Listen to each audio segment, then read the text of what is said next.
MNREGS Mahatma Gandhi జాతీయ గ్రామీణ ఉపాధి హామీ పథకం కింద పనిచేస్తున్నటువంటి 12,660 మందికి గత 3 నెలలుగా వేతనాలు లేవు. గత 3 నెలలుగా చాలని వేతనాలతో ఉన్నటువంటి వాళ్ళకి అందులో కేంద్ర ప్రభుత్వం వాటా ఉంది, రాష్ట్ర ప్రభుత్వం వాటా ఉంది.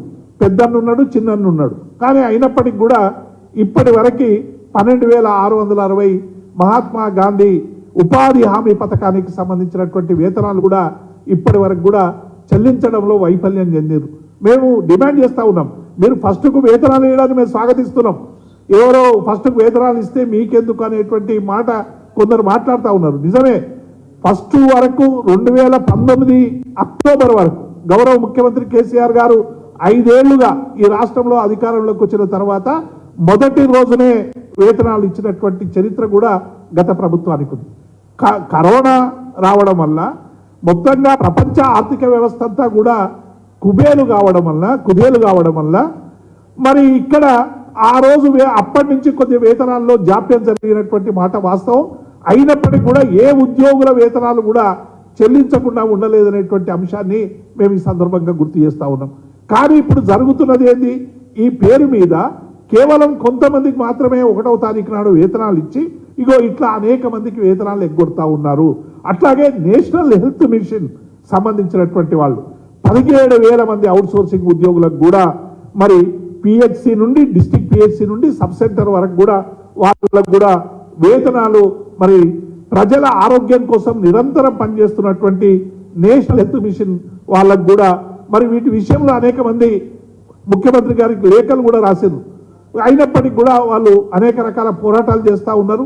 అయినప్పటికీ కూడా ఉద్యోగులకు వేతనాలు ఇవ్వడం లేదనేటువంటి అంశాన్ని మీ ద్వారా ప్రభుత్వ దృష్టికి తీసుకొస్తా ఉన్నాం. వెంటనే ఎంఎన్ఆర్ఈజీఎస్ ఉద్యోగులకు 12,660 మంది ఉద్యోగులకు, అట్లాగే నేషనల్ హెల్త్ మిషన్కు సంబంధించినటువంటి 17,000 మంది ఉద్యోగులకు వెంటనే వేతనాలు ఇవ్వాలని, అలాగే కరువు భత్యం గురించి మీరు మేనిఫెస్టోలో ఇచ్చినటువంటి హామీని మాత్రమే అమలు చేయమని అడుగుతాము. ఎందుకంటే మీరు ఎన్నికల ముందు మేనిఫెస్టోలో ఉద్యోగులకు సంబంధించినటువంటి అనేక అంశాలు పెట్టి ఏ ఒక్క అంశాన్ని కూడా ఇప్పటి వరకు పరిష్కరించలేదు. కేవలం మేము 1వ తారీఖు నాడు వేతనాలు ఇస్తున్నామని మాత్రం చెప్తారు. వేతనం అనేటువంటిది ఉద్యోగుల హక్కు, డెఫినెట్గా ఇవ్వాల్సిందే. ఫస్ట్కి ఇవ్వడాన్ని మేము స్వాగతిస్తూ ఉన్నాం. కానీ ఆ పేరు మీద ఉద్యోగులకు సంబంధించినటువంటి అనేక అంశాలు దాటవేయడాన్ని మేము తీవ్రంగా ఖండిస్తూ ఉన్నాం. ముఖ్యంగా ఎన్నికల కోడ్ వస్తూ ఉంది. ఎందుకంటే ముఖ్యమంత్రి గారు ప్రభుత్వ ఆఫీసులు కూడా శివరాత్రి రోజు కూడా రన్ చేస్తూ ఉన్నాడు. 9, 10, 11 పని దినాలు పెట్టి 3 రోజులు కూడా పని దినాలు పెట్టిండ్రు. దానివల్ల కోడ్ తొందరగా వస్తుందనేటువంటి ఆవేదన కూడా ఉంది మాకు. ఎందుకంటే ఒకవేళ ఎన్నికల కోడ్ వస్తే గతంలో క్యాబినెట్ తీర్మానం చేసి పంపితే డిఏను విడుదల చేయనటువంటి ఎన్నికల కమిషన్ మళ్ళీ మీరు ఆపితే మళ్ళీ డిఏలు విడుదల చేయకపోతే ఇంకా 3 రోజుల టైం ఉంది. ముఖ్యమంత్రి గారిని మేము డిమాండ్ చేస్తూ ఉన్నాం, రాష్ట్ర ప్రభుత్వాన్ని డిమాండ్ చేస్తూ ఉన్నాం. ఉద్యోగుల సంక్షేమం కోసమే ఉన్నామని చెప్పేటువంటి ప్రభుత్వం వెంటనే తక్షణంగా డిఏలు మంజూరు చేయాలని నేను ఈ రాష్ట్ర ప్రభుత్వాన్ని విజ్ఞప్తి చేస్తూ ఉన్నాను. ఇప్పుడు పెద్దలు సుధాకర్ రెడ్డి గారు మాట్లాడుతారు. నా పేరు పాతూరి సుధాకర్ రెడ్డి, మాజీ శాసన పరిషత్ సభ్యుల్ని. నేను ప్రత్యేకంగా ఎందుకంటే దేవిప్రసాద్ గారు ఉద్యోగులకు సంబంధించినటువంటి అంశాలు ప్రస్తావించారు. నేను టీచర్ ఎమ్మెల్సీని కాబట్టి గతంలో నేను ఉపాధ్యాయులకు సంబంధించినటువంటి విద్యార్థులకు సంబంధించినటువంటి యొక్క సమస్యలు ప్రస్తావించాను. ఎందుకంటే ఫస్ట్ మాకు విద్యాశాఖ గుండెకాయ వంటిది ప్రభుత్వంలో. అటువంటి విద్యాశాఖకు మంత్రి లేకపోవడం చాలా ఇబ్బందికరంగా జరుగుతుంది. ఎందుకంటే సుమారు 1 కోటి అంటే విద్యార్థులను చూసినట్టయితే 80 లక్షల మంది విద్యార్థులు ఉన్నారు. అదేవిధంగా 20 లక్షల మంది దాకా బోధనేతర సిబ్బంది, బోధన సిబ్బంది వీళ్ళందరూ కూడా 20 లక్షల వరకు ఉన్నారు. అంటే సుమారు 1 కోటి మంది గురించి సమీక్షించేటువంటి నాథులు లేడు. కాబట్టి రేవంత్ రెడ్డి గారితో మేము ప్రత్యేకంగా కోరేది ఒకటే, తక్షణమే విద్యాశాఖ మంత్రి గారిని, ఎందుకంటే మా సమస్యలు ఎన్నో పేరుకుపోయి ఉన్నాయి, మీరే మీ మేనిఫెస్టోలో ప్రస్తావించారు. ఎందుకంటే సమస్యలన్నీ కూడా సత్వరమే పరిష్కరిస్తాము, అనేటువంటి ఒక మాట చెప్పాను. కాబట్టి ఆ సత్వరం పరిష్కారం కావాలంటే మంత్రి కావాలి.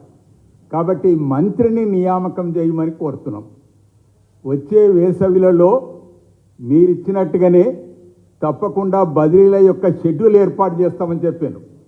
ఆ బదిలీల షెడ్యూల్ ఏర్పాటు చేయడానికి విద్యాశాఖ మీద సమీక్ష జరగాలి. ఆ సమీక్ష జరగటానికి గాను సమీక్షించేటువంటి ఒక ప్రజాప్రతినిధి మంత్రి ఉండాలి.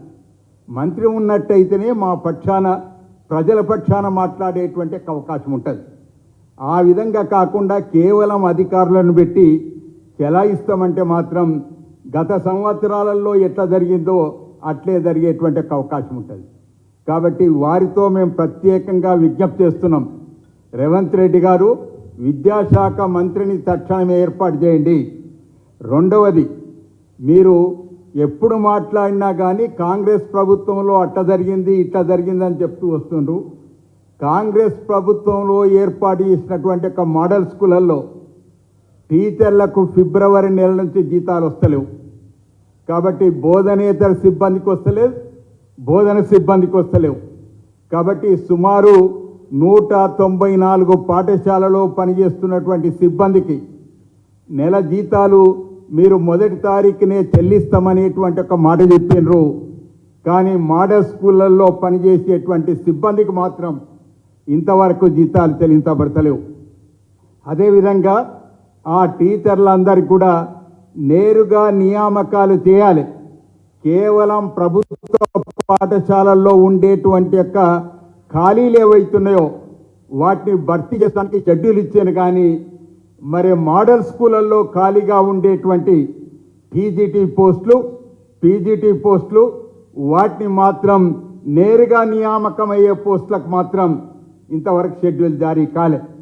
కాబట్టి మేము కోరేది సుమారు ఇవాళ 194 పాఠశాలల్లో, ఆ పాఠశాలల్లో ప్రస్తుతం ప్రిన్సిపాల్గా పనిచేస్తున్నటువంటి వారు 103 ప్రిన్సిపాల్ ఉన్నాయి.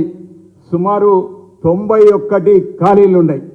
దాంట్లో నేరుగా నియామకం 27, పదోన్నతి ద్వారా భర్తీ చేసేటువంటి 64. అదేవిధంగా పీజీటీ అర్హత కలిగినటువంటి వారిని పీజీటీలుగా నియామకం చేయడానికి సుమారు 2522 పోస్టు ఉంటే దాంట్లో 1971 మాత్రమే పనిచేస్తుండ్రు.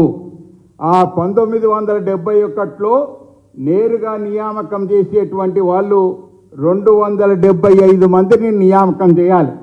276 మందినేమో ప్రమోషన్ ద్వారా భర్తీ చేయాలి.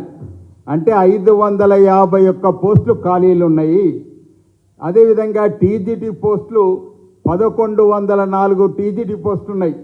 ఆ 1104 టీజీటీ పోస్టులలో 759 మాత్రమే పనిచేస్తున్నారు.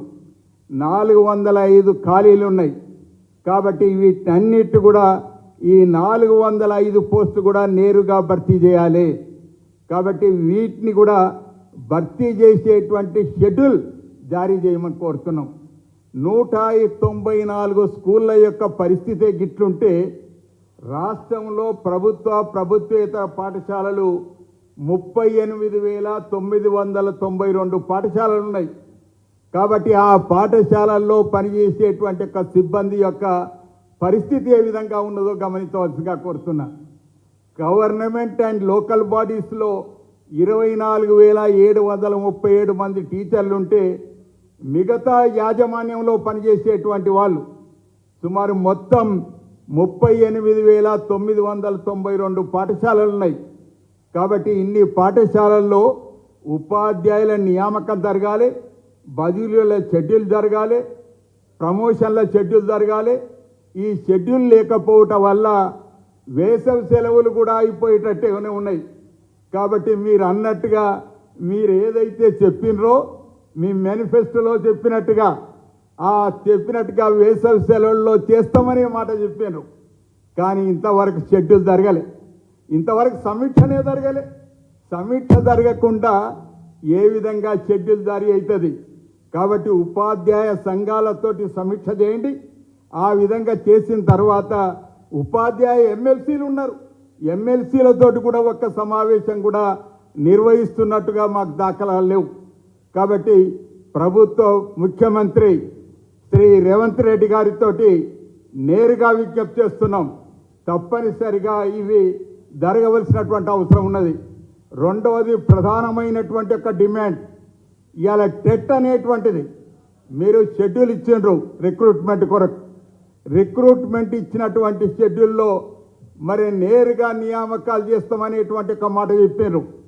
కానీ నియామకానికన్నా ముందు టెట్ నిర్వహించవలసినటువంటి బాధ్యత ప్రభుత్వంపై ఉంటుంది.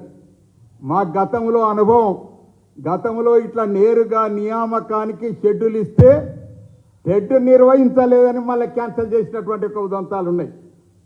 కాబట్టి మీరు ఎన్నికలను దృష్టిలో పెట్టుకొని నేరుగా నియామకాలు చేస్తానికి షెడ్యూల్ ఇచ్చినట్టుగానే ఉన్నది తప్ప ఇది చేయాలి పిల్లలను దృష్టిలో పెట్టుకొని చేయాలనేటువంటి ఒక దృక్పథం మాత్రం కనబడతలేదు. కాబట్టి మీరు తప్పకుండా టెట్ నిర్వహణ జరగాలి.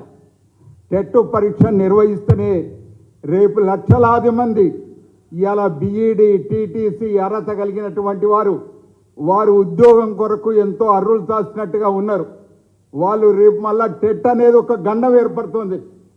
ఆ టెట్ నిర్వహించకపోతే మీరు షెడ్యూల్ ఇచ్చింది కూడా వృధా అయ్యేటువంటి ఒక ప్రమాదం ఉంటుంది. కాబట్టి టెట్ తక్షణమే నిర్వహించేటట్టుగా విద్యాశాఖ అధికారులతోటి ప్రమాణించి వారితోటి తప్పకుండా చర్యలు తీసుకోవాల్సినటువంటి అవసరం ఉన్నదని కూడా విజ్ఞప్తి చేస్తున్నాం. కాబట్టి మోడల్ స్కూల్ ఇతర ఇవాళ మీరు కస్తూర్బా గాంధీ విద్యాలయాలు ఉన్నాయి, వాటిలో పేరుకు మాత్రం మీరు ఇంటర్మీడియట్ వరకు నిర్వహిస్తున్నామనే మాట చెప్తారు. ఇంటర్మీడియట్ బోధించేటువంటి ఒక బోధకులు ఎవరంటే పాపం అనామకులైనటువంటి యొక్క ఉద్యోగస్తులు పనిచేస్తూ అంటారు. వారికి జూనియర్ కళాశాలలో పనిచేసేటువంటి యొక్క వేతనాలు ఇవ్వరు, వారికి సరి అయినటువంటి యొక్క వేతనాలు లభించాయి. అయినప్పటికీ కూడా మేము జూనియర్ కళాశాల నిర్వహిస్తున్నాం అనేటువంటి గొప్పలు చెప్పడానికి మాత్రమే ఉంటుంది తప్ప ఆ విధంగా ఉండేటువంటి ఒక పరిస్థితి లేదు. కాబట్టి అన్ని పాఠశాలలు సక్రమంగా నిర్వహణ జరిగేటట్టుగా మీరు మేనిఫెస్టోలో పొందుపరిచినట్టుగా మరి ఈ షెడ్యూల్ ఏర్పాటు చేయడానికి సమీక్ష చేయవలసినటువంటి అవసరం ఉన్నది. తక్షణమే సమీక్షించవలసిందిగా మంత్రిని నియామకం చేయవలసిందిగా ఈ సందర్భంగా విజ్ఞప్తి చేస్తూ ముఖ్యమంత్రి గారు మా మాటను ఆలకించి తప్పకుండా దీనిపై చర్య తీసుకుంటారని కూడా ఆశిస్తున్నాం.